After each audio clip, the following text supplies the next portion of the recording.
Two swans in a trance, two seekers making the sounds of thought with their wings.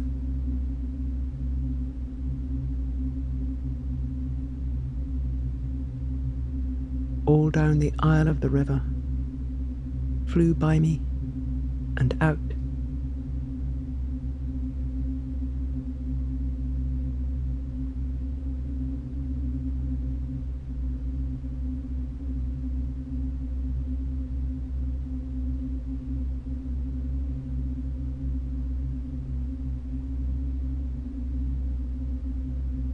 As far as the coast they went, and changed their skins, and came back again, shocked by the dusk.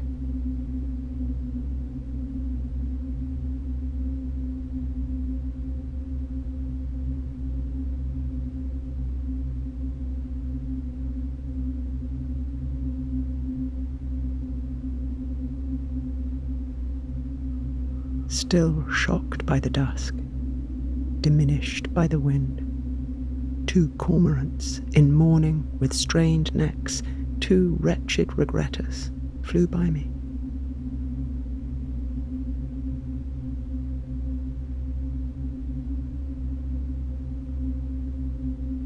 Creaking their stuffing and asking for nothing, and voicing their reasonable grievance with worn-down wings.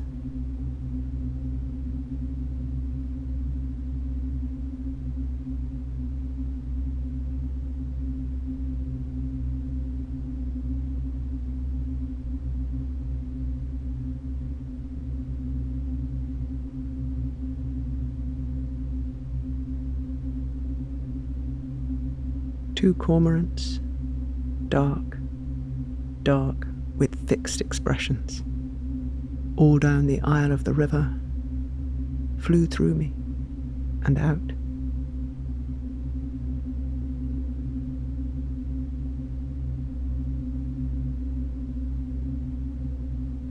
As far as the dusk they went, took off their heads, and came back again, dressed as two swans.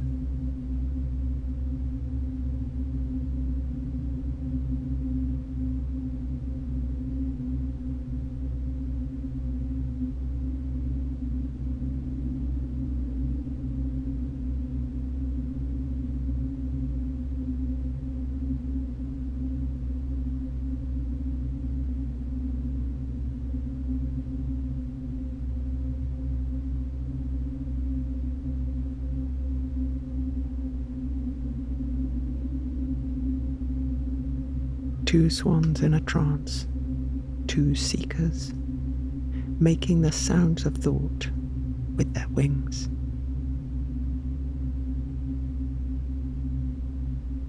All down the aisle of the river, flew by me and out.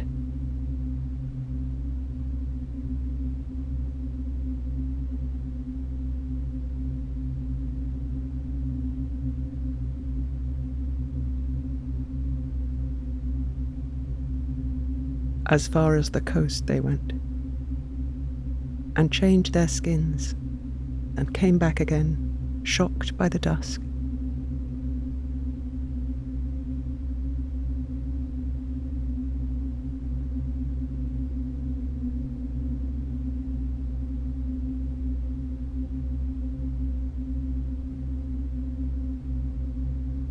Still shocked by the dusk, diminished by the wind.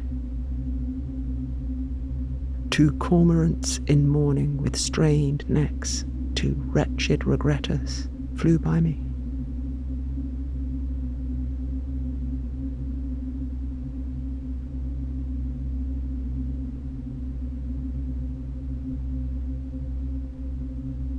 Creaking their stuffing and asking for nothing, and voicing their reasonable grievance with worn-down wings.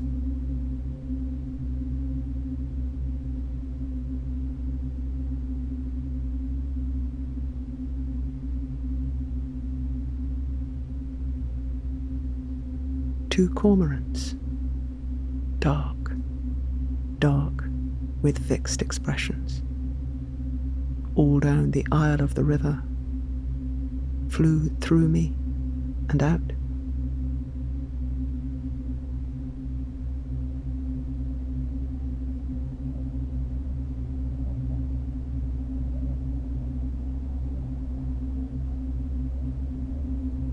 As far as the dusk they went, took off their heads, and came back again, dressed as two swans.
Two swans in a trance, two seekers, making the sounds of thought with their wings. All down the aisle of the river, flew by me and out.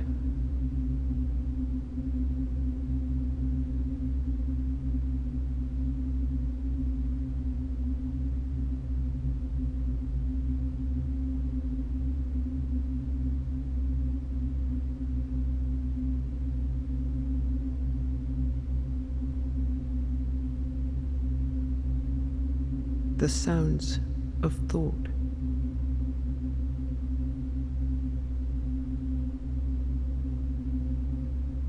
Flew by me and out.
Last May, when I should have been here giving this lecture, my exhibition A Door at Arnolfini was in the final days.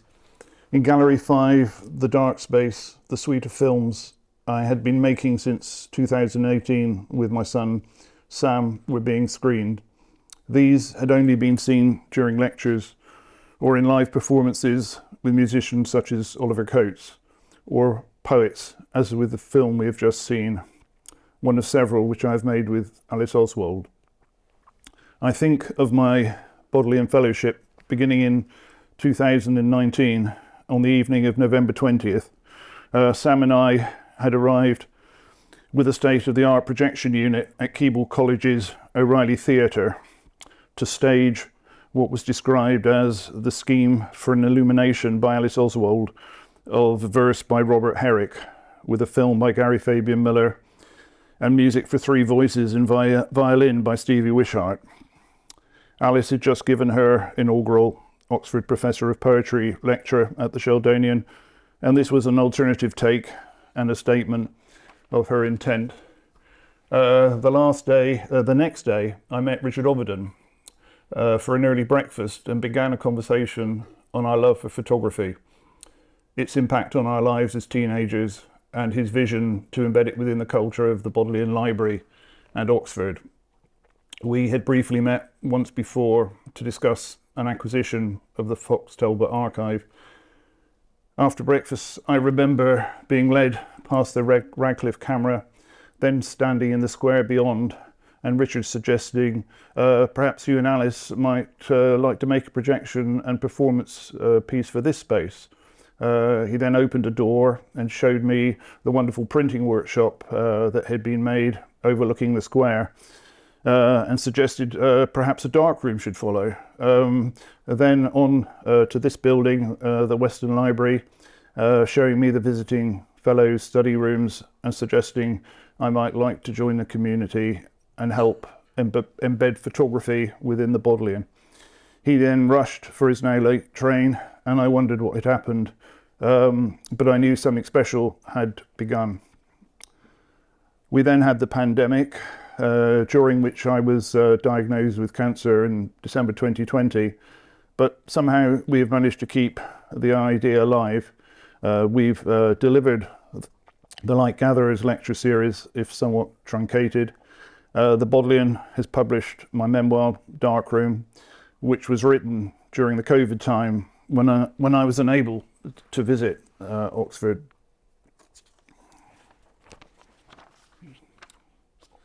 I have, when able, been here to explore areas of research and possible collaborations, which I hope may yet finally happen.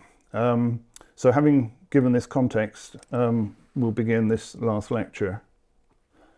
My desire has been to understand how do I exist, in what state of being, and to what purpose. Photography has been my tool, light my guide. We emerge from the darkness, reaching for the light. Our life is then a continuous exposure, coming into being, seeing, then leaving.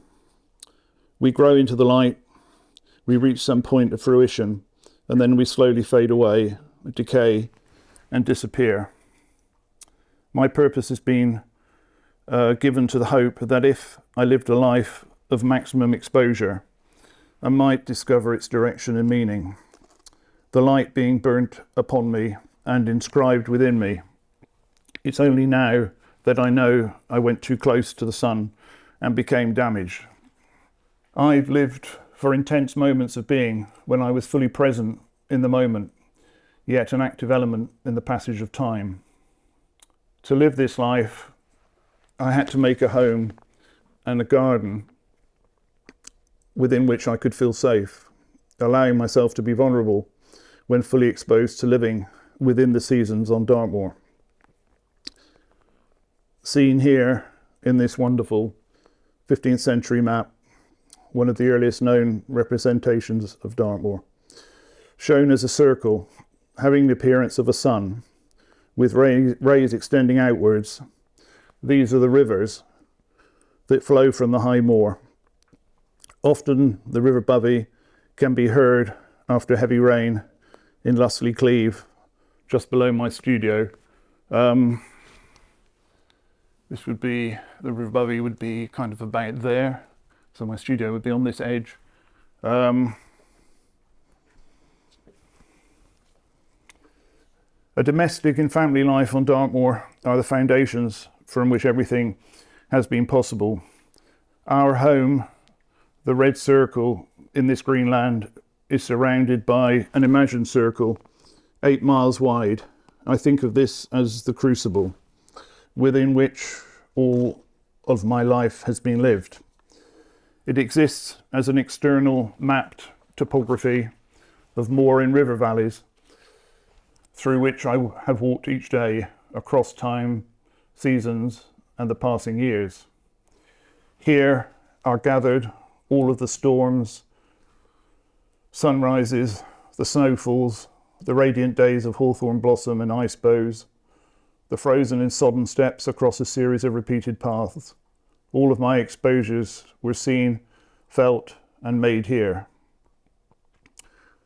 We have made our garden. So I've lived here for 34, perhaps 35 years, and my wife Naomi and I have been making a garden all this time. This has given us an intimacy with the life cycle of plants, both observed and grown.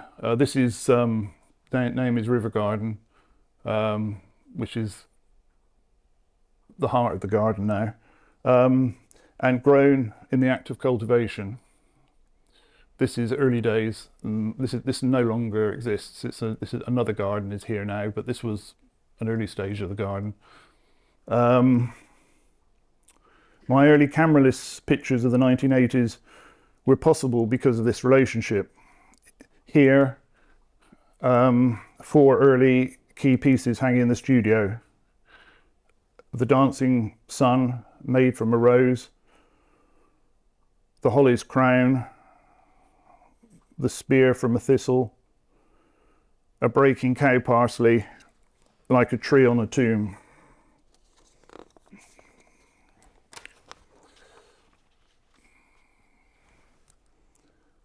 A path through the wood takes me to the beech trees from which this picture, breathing in the beechwood, is made. Anne Dillard, in her book Pilgrim at Tinker's Creek, said, "I cannot cause light. The most I can do is try and put myself in the path of its beam." My photosynthesis pieces embodied this desire. So from 86 through to 2019, I made a number of large photosynthesis pieces. This is one. And at the moment, this is a really sad time because all of the beechwood is photosynthesizing, and these pictures will never be made again. I can't make these pictures anymore. So it's wonderful, but also quite sad being in the beechwood in May. This is made by the end of the left. That side is me observing the beech leaf breaking from the bud and gathering the line of leaves, and then taking to the darkroom and printing from that moment of exposure. That's probably had about 15 minutes of sunlight. And then over the month of May, I'm with the tree, and each day it photosynthesizes and chlorophyll's produced. So with some pictures I've made them every day for 30 days. This one is different to that. And at the end you get to 30 days of sunlight. There is something hidden in everything. Our eyes have been influenced by the memory of what others have seen before us. We have to find ways to see anew. The pictures I make are the artifacts, the relics, the light deposits from this place in life. They have been seen or felt, leaving their trace on my silvered gut and deep in my mind. Here there is a sense of deep time, something seen but also felt under your feet and as far into the sky as the mind can imagine. A life can embrace all that is visible while creating the opportunity for the hidden to appear. Virginia Woolf sensed this.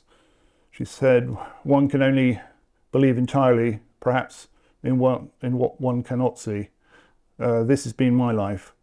I sought out these experiences, holding them within me, then taking them into the darkroom, seeking ways to invoke the seen, the sensed, the invisible. Within the darkroom, the title of this piece, photography engages with a constant flux of time.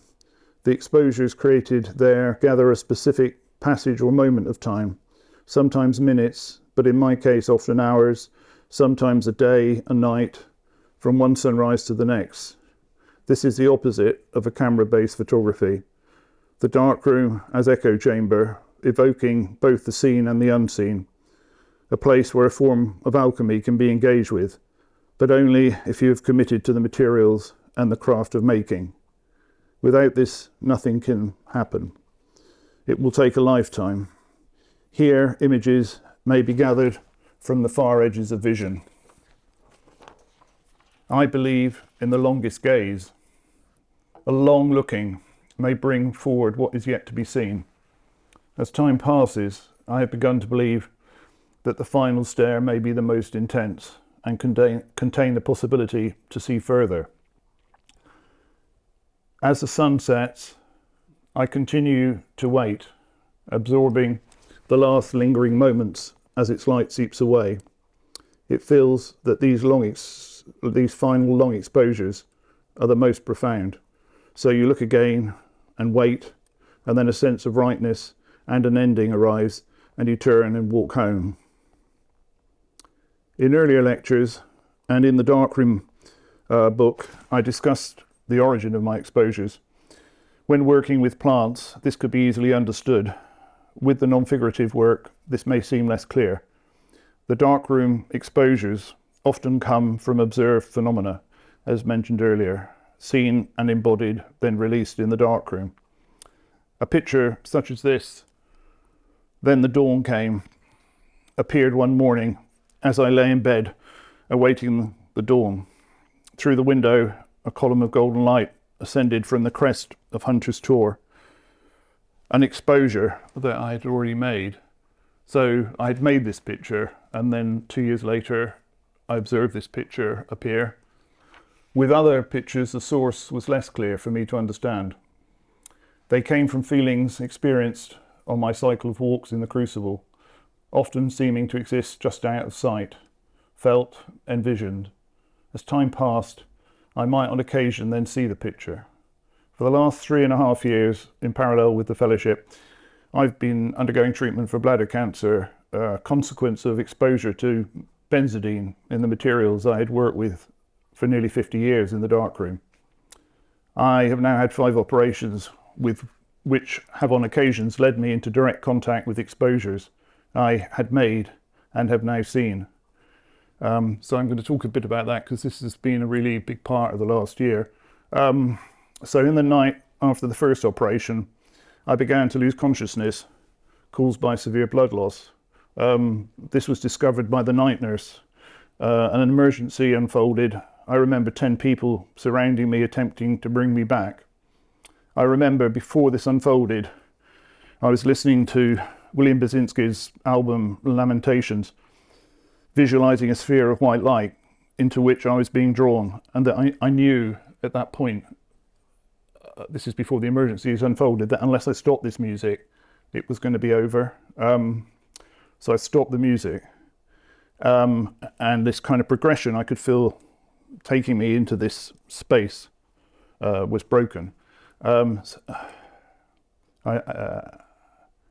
then after that event, I remember the film that I'd made in 2019 when working with the Berlin-based composer and cellist Anne Muller for her piece Solo Repeat. On that night, I was close to the place seen in this film.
A year ago next week, I returned to hospital as an emergency. On consecutive nights, I had 2 operations, the same operation, dark and light. The first day it failed, the second day it succeeded. The night in between became a hinge from which my life could continue. On these 2 nights, I was being cared for in the deserted recovery ward in a highly drugged opiate state, in great pain. As I came round on the first night, after the unsuccessful operation, this picture, coming to the red rock, engulfed me. So I remember when I regained consciousness and the surgeon was there, I was describing this picture to him, and he was, thought I was kind of, it was completely mad. But I was explaining, this picture that I'd made and how I'd inhabited this picture as I came out of the operation. And yeah, it was special. On the second night, as I regained consciousness, I was held in the square of yellow light. My picture, Darkroom, the yellow we made. And then the same thing happened when I came out of the second operation. I was describing this to him. Subsequently, they've seen these pictures, and it kind of has made a degree of sense. This became a new beginning. The tumour removed, new pathology, which meant I could begin immunotherapy treatment. I've now had 3 cycles of immunotherapy, which began last July, and if things continue to go well, I'll have a 4th cycle in August. In early June, so 2 or 3 weeks after this successful operation, I was well enough to be taken by my son Sam to walk amongst the crucibles, ancient hawthorn trees on the high moor. Here, everything is late. Finally, the blossom breaks. I thought I might never see this again. For 10 days or so, this is the heart of my world. When the sun shines on the hawthorn blossom, something remarkable happens. Now, I was at this tree 2 days ago because I was coming here and I just had to check where it was, and it was all tightly closed. And so tomorrow evening, I'll go there, and I imagine some of it will have begun to break. So that, the next 2 weeks are going to be kind of overwhelming. When the sun shines on the hawthorn blossom, a volume of white light radiates outward, fusing the air. You are held in it, it's energy filled. William Blake knew this place, speaking of angels planted in the hawthorn's bowers. Samuel Palmer also understood this radiant light. I made pictures of this light. I also believed as they envisioned. My life in darkroom exposures sought the form of light-based archaeology, practiced in darkness, here excavating into the light-sensitive paper's buried colour world, which only time could expose. It was from these experiences that I have made a library of light, my life gathered in its volumes. Since 2009, the 200 or so large edition pieces have been made from the exposures held in this library. Also, my collaborations with musicians and poets that I've mentioned tonight have explored these exposures in other ways. But I've also been working with other people, principally weavers and dyers, to figure out how we could use the exposure to make something else exist from a different colour space. This began in 2014 at Dovecot Tapestry Studio in a series of rugs. Then in 2017, with this tapestry, Voyage into the Deepest, Darkest Blue.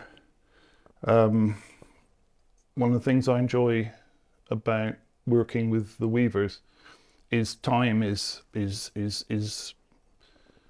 kind of more the time I understand. This would have taken over a year to make. And kind of, they're working totally differently to me, but the way the daily action happens, like the daily action I would have made in the darkroom over a year to make series of exposures is very similar. And there aren't many people I can meet who understand that. Since 2020, I've been working with the design studio Anne Muller and their sister company Bristol Weaving Mill. Here we have the diptych, the colour field, golden yellow enclosing the softest pink. The colour field pink encloses the golden yellow, made in 2021. As I was beginning to visualise the cultivation of fields of colour, which I will talk about in a moment. The diptych can be seen in the left. In the foreground, the falling threads of the tapestry fused appear. Here being made in the weaving studio, and now finished and hanging last spring in a door. Beyond you can glimpse the tapestries Rios 1 and 2, made in 2022 in Bristol, and the hearth rug in the foreground, the Golden Light from 2014, made with dovecot. This was in a gallery of craft collaborations in making in last year's Adore exhibition, and I just have got a note here. This isn't so clear, but there's a black and white photograph over on the left there of a woman at a loom, and that's the Blessed Ethel, who I'll talk about in a moment. These relationships are ongoing and will hopefully now be able to continue for some time. In the future, alongside the exposures, there will be a series of journals containing thoughts on how others may activate these images in my absence in new unfolding collaborations. One of the most special things of working with the weavers is just the way we have front and back. So we saw the front of this just now, and this is supposedly the back, but perhaps this is the front. I think of the volumes of exposures that I've made in this library of light as a transformative generator which can be activated like an evolving organism. So that's kind of how I see the future. So here's an example.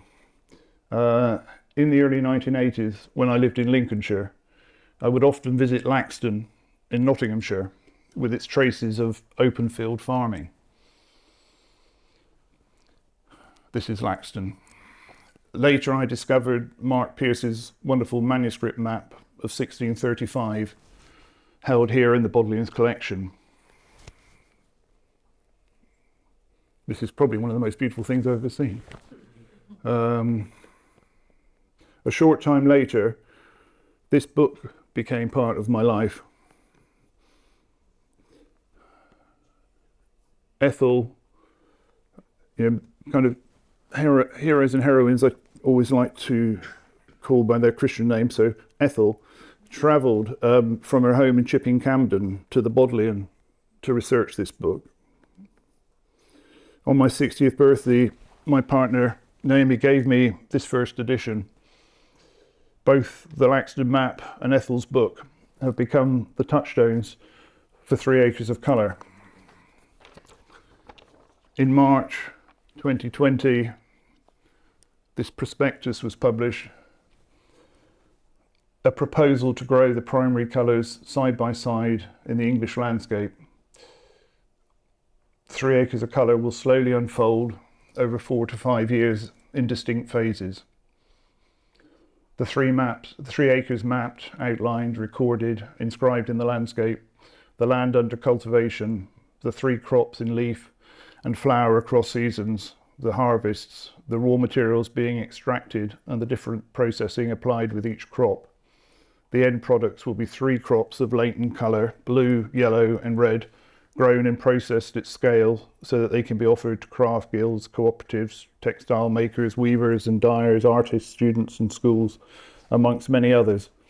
I will use some of the first batches of natural pigment to make a new version of the Ark, my last unique zebrachrome work from the now lost chemical world, which I will show you in a moment.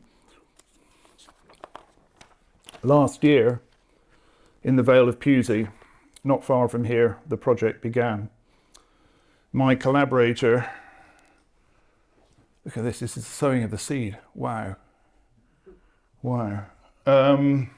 My collaborator, the farmer and producer of 3 Acres of Colour, Sarah Griffin, this is Sarah in the beautiful blue on the left, has been here for all the lectures and is again tonight. Last summer we gathered to view the first flowering with an evolving community of collaborators, artists, farmers, gardeners, weavers, designers and dyers, and a key member of the team, Bowen, who is 4 months old there in his with his mum holding him tight. We'll see Bowen again in a moment. Here from the ridge I look down on the colour fields. We are now in our 2nd year. We are feeling our way. It feels hopeful, a manifestation of how the darkroom exposures can become transformed and shared and regenerated in new ways and by others.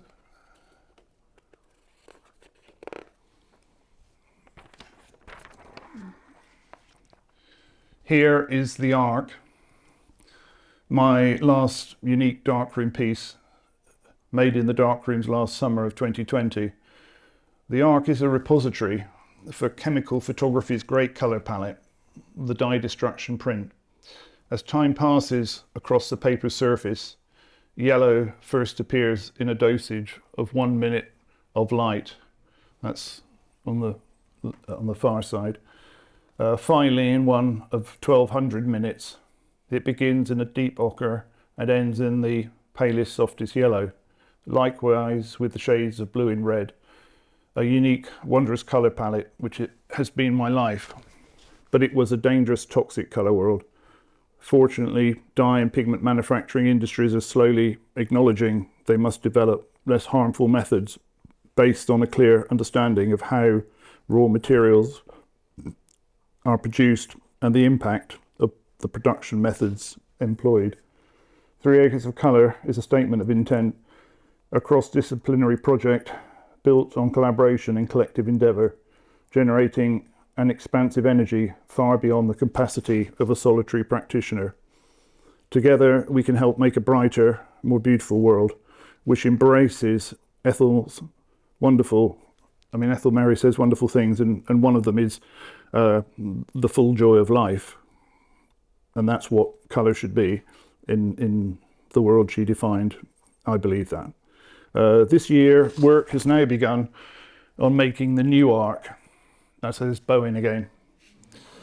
My initial contribution to the body of work made by myself and with others from the crops of woad, blue, weld yellow and madder red. So this is, I've been to Bristol and I've been to Oxford this year. So this was our day in Bristol to discuss the making of the new Ark. In January, we gathered looking at red and how it might be used to make a new Ark.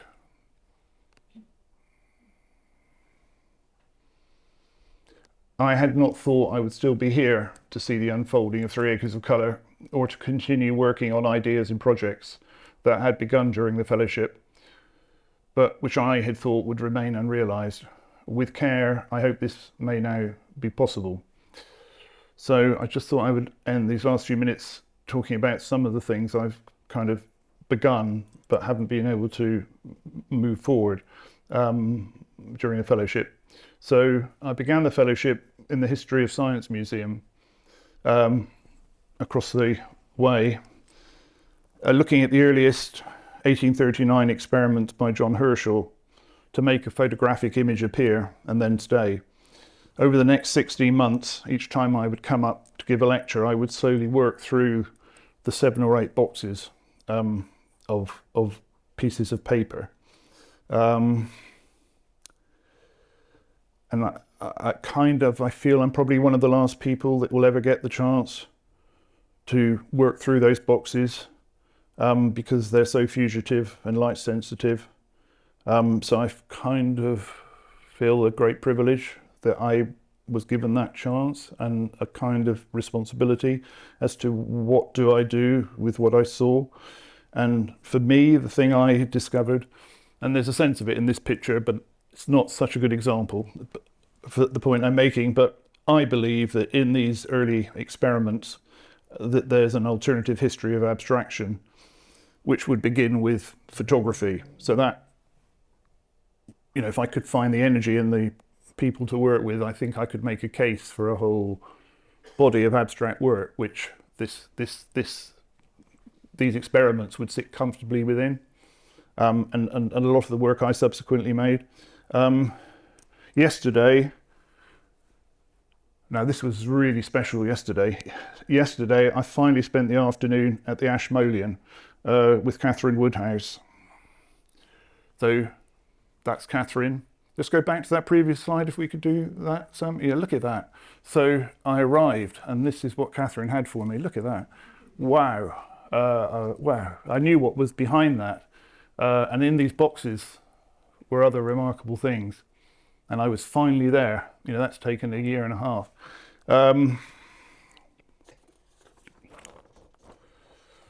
Right, we'll go back to that last slide.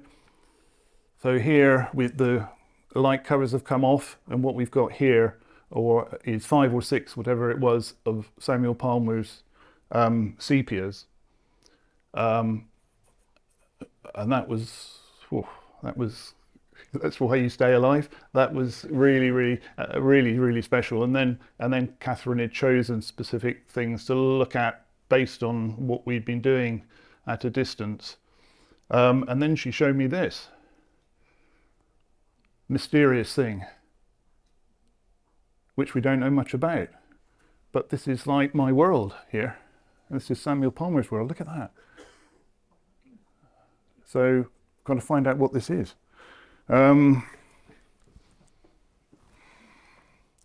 During the autumn and winter, next slide, Sam, when I wasn't well enough to visit, part of my studio was given to exploring how Samuel Palmer's work and mine might meet in an exhibition. So this would be how I was trying to figure this out without being able to get here. So I would take a group of unique exposure, sebachrome exposures, and then I had wonderful copy photography from the Ashmolean of Samuel Palmer's, and I was trying to figure out how they could go together and open up things for both me and an audience. So this was how I approached it when I couldn't come here. Here we see the black sun. So we began the lecture with a picture like that from a kind of series called Black Sun, shown at the start, and below it we've got Samuel Palmer's Skirts of a Wood. Now, gosh, when you saw this yesterday, this is such a black photograph, it's nothing like that. It's just wonderful. Wow, wow. These 1829-30 sepias are a precursor of how the earliest camera-made photographs would appear and look. So I think that we could put this here into the exhibition with possibly a Fox Talbot from here, from the Bodleian's collection, and an early photographs look so much like this. And then, you know, there's reasons for that, to do with equipment and so on. But there's something else going on, which is really very exciting. So that's something I want to think about. We are both overwhelmed with the light of the sun and its echo on the surface of the moon.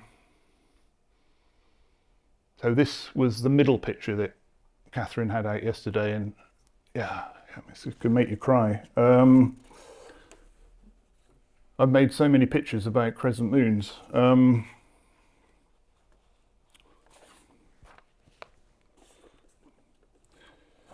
At the weekend, before I left, next slide, Sam, I was looking at this crescent moon, and I carried it with me to meet Samuel's yesterday. There are other unexplored possibilities within the yet to be seen Bodleian's Colour Library. So this is like, I feel like there's like a kind of holy grail somewhere in here, the Bodleian's Colour Library, which I've yet to enter. So that's something I want to understand. I want to have people to help me gather together the books that Ethel Murray was looking at when she came here to do her research for the book on vegetable dyes. And all of this is close to the colour crops which are growing in the Vale of Pusey. So I kind of like the way all of this is coming together in a quite small place. So there's lots of things which I would hope I still might discover, but with the help of other people, I feel. So having come this far, it feels as if I've only just begun what might still happen. I still hope Alice and I will do something in the square, for example, and you know, cause something memorable to happen. I'm really grateful to Richard and his colleagues who have supported me in these often challenging times, and I'm really glad I'm here today. So thank you very much.